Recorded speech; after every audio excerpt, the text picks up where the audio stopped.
नमस्कार, आप देख रहे हैं न्यूज 18 बिहार झारखंड और मैं हूं आपके साथ लक्ष्मी। तेजस्वी यादव का एक बड़ा बयान। इंडिया अलायंस सिर्फ लोकसभा चुनाव तक पहले से ही तय थी ये बात। दिल्ली चुनाव पर अभी कुछ तय नहीं है। एक बहुत बड़ा बयान तेजस्वी यादव ने। देखिए, इनका कहना है कि इंडिया अलायंस सिर्फ लोकसभा चुनाव तक था, पहले से ही तय थी ये बात और दिल्ली चुनाव पर अभी कुछ फिलहाल तय नहीं है। ये बहुत बड़ी बात है कि इंडिया अलायंस को लेकर तेजस्वी यादव ये कह रहे हैं कि ये जो अलायंस थी ये केवल लोकसभा चुनाव के लिए बनाई गई थी, यानी कि इसका विधानसभा चुनाव में कोई असर नहीं पड़ने वाला है। दिल्ली चुनाव पर इनका कहना है कि अभी फिलहाल कुछ भी तय नहीं है। तो ये बहुत बड़ी खबर है, बहुत बड़ा बयान है तेजस्वी यादव का ये कहना कि इंडिया अलायंस सिर्फ और सिर्फ लोकसभा चुनाव तक ये बनाया गया था, यानी कि एनडीए के अगेंस्ट में एक इंडिया अलायंस तैयार किया गया था लोकसभा चुनाव के लिए।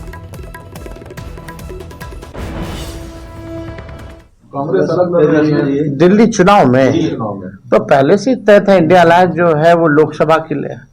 और बिहार में जहाँ तक बात की जाए, हम लोग तो शुरू से साथ थे यहाँ पे। पूर्व में आप दिल्ली जा रहे हैं आपका प्रचार करने के लिए? अभी हम लोगों ने डिसाइड नहीं किया पार्टी ने कि हम लोग वहाँ चुनाव लड़ेंगे कि नहीं लड़ेंगे। सर, आप बहुत अच्छे और बाद में हम लोग देखेंगे कि। और हमारे साथ कांग्रेस प्रवक्ता राजेश राठौर जी जुड़ रहे हैं। राजेश जी, तेजस्वी यादव का कहना है कि ये जो इंडिया अलायंस बनाया गया था ये केवल लोकसभा चुनाव के लिए बनाया गया था। ये तो तेजस्वी जी क्या गलत बोल रहे हैं। जो इंडिया अलायंस बना है या है वो राष्ट्रीय परिप्रेक्ष्य में है। राज्यों में हमारा कई जगह अलग स्थिति है। बावजूद उन्होंने ये भी कहा है कि बिहार में कांग्रेस पार्टी से हमारा अलायंस बहुत पुराना है। अभी चुनाव बिहार का होना है इस साल, तो बिहार में हमें एकजुटता दिखाई है। इसमें कोई नई बात तो तेजस्वी जी बोले नहीं है कि हमारा इंडिया अलायंस राष्ट्रीय परिप्रेक्ष्य में था है, और बिहार में जो हमारा अलायंस है वो कांग्रेस से पुराना है। तो उससे उन्होंने कोई नई बात कही नहीं है जिसमें बड़ी राजनीति हो। लेकिन लोकसभा चुनाव के बाद जितनी भी राज्यों में विधानसभा के चुनाव हुए हैं उसमें भी तो इंडिया अलायंस और एनडीए अलायंस के बीच में टक्कर देखने को मिला है और बाकी सभी नेताओं की तरफ से भी इंडिया अलायंस का जिक्र किया गया। हाँ, मैं आपको बताऊं कि जब इंडिया अलायंस बना था तो ममता बनर्जी जी बाहर थी, लेकिन ममता बनर्जी खुद को बोली कि हम इंडिया अलायंस के पार्ट हैं। आज भी वो सदन में इंडिया अलायंस की बैठक होती है लोकसभा में और राज्यसभा में, तो इंडिया अलायंस के तहत वो अपने मुद्दे उठाते हैं। तो कई ऐसे साथी हैं जो राज्यों में अलग होने के बावजूद, विधानसभा चुनाव में अलग रहने के बावजूद विचारधारा के कारण वो हमारे साथ इंडिया अलायंस के साथ उनकी राजनीति करते हैं, राज्यों में अपनी राजनीति करते हैं। लेकिन बिहार में तो अच्छी बात है कि बिहार में हम जितने साथी हैं वो इंडिया अलायंस के भी पार्ट हैं और बिहार में भी एक साथ हैं। यही बात तो तेजस्वी कहे। फिर तो वही हो गया ना, अपने अपने हिसाब से। अब बिहार में साथ है तो बिहार में इसीलिए इंडी गठबंधन। अब बाकी जगह पे जहाँ पर टकराव देखने को मिल रहा है तो वहां के लिए आप लोग कह रहे हैं कि लोकसभा चुनाव तक ही था। तो ये क्या, ये दो तरीके की बात नहीं हो गई? दो तरीके की बात मैंने कहा, उदाहरण पहले ही दिया कि जब इंडिया अलायंस से बाहर हुई ममता बनर्जी जी, फिर भी उन्होंने कहा, वो अलग चुनाव लड़ने के बावजूद भी कहा कि मैं इंडिया अलायंस का पार्ट हूँ। उन्होंने नहीं कहा कि मैं इंडिया अलायंस से अलग हूँ। और चुनाव के बाद फिर वो इंडिया अलायंस के साथ काम कर रही हैं। और आज भी देखे होंगे जितनी लोकसभा चुनाव में जितना मीटिंग हुआ लोकसभा में, राज्यसभा में, या जितना आंदोलन हुआ उस सब में तृणमूल कांग्रेस के सांसद साथ रहे हैं, आगे भी साथ रहेंगे। तेजस्वी यादव जी के भी, आरजेडी के जो सांसद है, राज्यसभा हो लोकसभा हो, सब हमारे साथ हैं। तो इंडिया अलायंस राष्ट्रीय परिप्रेक्ष्य में है और बिहार में महागठबंधन क्योंकि हम 5-6 दल हैं उसका है, आरजेडी है, कांग्रेस है, वाम मोर्चा है, एक मुकेश सहनी जी नए ऐड हुए हैं। तो मुझे इसमें कहीं ऐसा नहीं लगता कि तेजस्वी जी कोई नई बात बोल रहे हैं, इसका कोई नया। अच्छा, ठीक है राजेश जी, बने रहिएगा। एजाज अहमद जी हमारे साथ जुड़ रहे हैं, आरजेडी प्रवक्ता। एजाज जी, तेजस्वी यादव कह रहे हैं कि ये जो इंडिया अलायंस था वो केवल लोकसभा चुनाव तक के लिए ही था। आप भी क्या आप इस बात से सहमत हैं? क्या कहना है आपका? देखिए, हमारे नेता ने जो बात कहा है उस नेता से कौन सहमत नहीं होगा। और उन्होंने जो बात कहा है ये बात तो हर जगह आप देख रही हैं कि चुनाव जो लोकल स्तर पे होता है तो लोकल जो एलायंस है वो एलायंस पार्टनर के साथ लड़ा जा रहा है। जैसे महाराष्ट्र में राष्ट्रीय जनता दल वहाँ नहीं था, वहाँ पर महाविकास आघाड़ी चुनाव लड़ रहा था। आपको उत्तर प्रदेश में समाजवादी पार्टी चुनाव लड़ रहा था, कांग्रेस वहाँ पर नहीं था। तो इस तरह से जो परिस्थितियां हैं विभिन्न राज्यों की अलग अलग है, उसी हिसाब से चुनाव लड़े जाते हैं, उसी हिसाब से चुनाव होते हैं, उसी हिसाब से फैसले लिए जाते हैं। और जब राष्ट्रीय स्तर पर तो फैसले होते हैं तो उसमें इंडिया गठबंधन पूरी तरह से एकजुट है। राष्ट्रीय स्तर पर चुनाव जब भी होगा तो इंडिया गठबंधन के नेतृत्व में होगा, ये बात तो पहले से तय है। लेकिन ये डिस्क्लेमर और ये डिस्क्रिप्शन पहले जब ये अलायंस बन रही थी तब तो ये बात नहीं कहा गया था कि भाई ये केवल और केवल लोकसभा चुनाव तक ही रहेगा, उसके बाद नहीं रहेगा।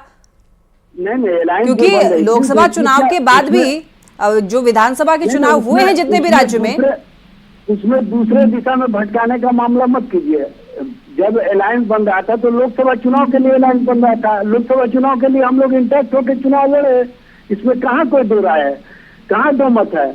हम लोग एक मत होकर के चुनाव लड़े, चाहे बिहार में हो, चाहे उत्तर प्रदेश में हो, चाहे महाराष्ट्र में हो, चाहे अन्य राज्यों में हो, हम लोग एक मत होकर के चुनाव लड़े। लेकिन विभिन्न राज्यों की परिस्थितियां स्थितियां अलग अलग है, उसी हिसाब से चुनावी मोड में सभी अलायंस के पार्टनर जा रहे हैं, उसमें अलग से कहाँ कोई सोचने की आवश्यकता है। तो ये कैसा गठबंधन हुआ? ये पहले तो ये बात बोला नहीं गया था। हाँ जरूर अलायंस बनी थी, जरूर एजाज जी अलायंस जरूर बनी थी लोकसभा चुनाव से पहले। ये बात आप एनडीए के लोगों से पूछे ना कि ये कैसा गठबंधन है कि उत्तर प्रदेश में वहां पर अलग से चुनाव लोग लड़ता है, आपको दिल्ली में अलग से चुनाव लड़ता है, आपको महाराष्ट्र में अलग से चुनाव लड़ता है। ये कौन सा गठबंधन है? ये एनडीए के लोगों से पूछा जाए ना। एनडीए कहीं भी एनडीए के तौर पर चुनाव नहीं लड़ती है, वहां पर अलग अलग परिस्थितियों के हिसाब से चुनाव लड़ती है। कहाँ महाराष्ट्र में मतलब जो है आपको जनता दल यू वहाँ चुनाव लड़ा, झारखंड में 5 सीट मांग रहा था जनता दल यू, 2 सीट दिया गया और उसके बाद मुख्यमंत्री नीतीश कुमार चुनाव प्रचार के लिए नहीं गए।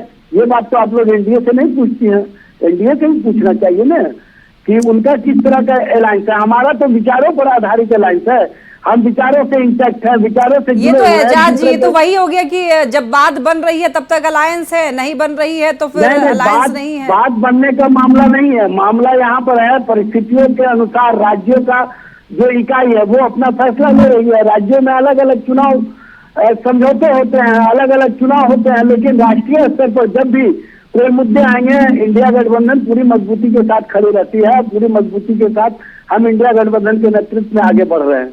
लेकिन जब क्षेत्रीय स्तर पर जो राज्यों का चुनाव है उस हिसाब से अपने अपने गठबंधन का फैसला लोग कर रहे हैं, उसमें कहाँ कोई अलग से मामला बनता है। तो तेजस्वी यादव का ये तो यही कहना है ना कि हम लोग हालांकि बिहार में तो हम लोग एक साथ हैं, गठबंधन में हैं। तेजस्वी जी ने स्पष्टता कहा है कि बिहार में हम लोग इंडिया गठबंधन महागठबंधन इंटैक्ट होकर के लड़ रहे हैं, इंटैक्ट होकर के हैं।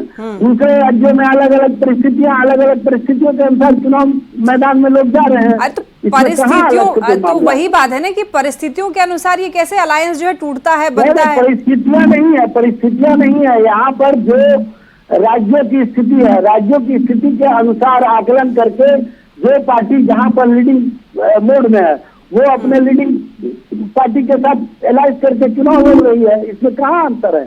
कोई अंतर का मामला नहीं है। ठीक है, आप बने रहिए एजाज जी। अरविंद सिंह जी हमारे साथ जुड़ रहे हैं, बीजेपी प्रवक्ता। अरविंद जी, तेजस्वी यादव का कहना है कि केवल लोकसभा चुनाव तक ही इंडिया अलायंस बनाई गई थी, क्या राय है इस पर आपकी? देखिए, ये अवसरवादियों का गठबंधन है। ये सारे लोग भारतीय जनता पार्टी और एनडीए सरकार जो ईमानदारी से विकास का काम कर रहा है उसके डर से ये सारे घोटालेबाज आपस में मिले हुए थे। ये सब एक से एक भारतीय दंड विधान संहिता के एक से एक धाराओं से सुशोभित लोग हैं। ये उस जेल जाने के डर से आपस में गठबंधन किए थे कि किसी तरह के तरीका से यशस्वी प्रधानमंत्री माननीय श्री नरेंद्र मोदी जी को रोक सके, इसके लिए ये गठबंधन बना था। ये सारे एक दूसरे से लड़ने भिड़ने वाले लोग हैं, सारे आपस में भिड़े हुए लोग हैं और एक दूसरे का ना नीति मिलता है ना नियत मिलता है। न एक दूसरे को नेता मानने के लिए तैयार है, न इनका विधान है न संविधान है। ये सारे भ्रष्टाचारी एक जगह इकट्ठा हुए थे कि एक ईमानदार व्यक्ति को, एक विकासवादी व्यक्ति को, एक राष्ट्रवादी व्यक्ति को कैसे रोका जाए, उसके लिए इनका गठबंधन बना था। तेजस्वी यादव ने ठीक ही कहा है, क्योंकि एक इंटरनेशनल घोटालेबाज है और एक नेशनल घोटालेबाज है, दोनों का आपस में गठबंधन कैसे हो सकता है? ठीक है, एजाज जी क्या कहेंगे आप? के लिए लगे थे। भारतीय जनता पार्टी अपने अलायंस पार्टनर के साथ कभी ईमानदार नहीं रही है। आपने देखा होगा महाराष्ट्र के चुनाव में किस तरह से एकनाथ शिंदे के नेतृत्व में चुनाव लड़े और कहा कि एकनाथ शिंदे को ही हम मुख्यमंत्री बनाएंगे चुनाव से पहले, और चुनाव परिणाम जब आया तो भारतीय जनता पार्टी ने एकनाथ शिंदे को मजबूर कर दिया कि आप डिप्टी सीएम बनो।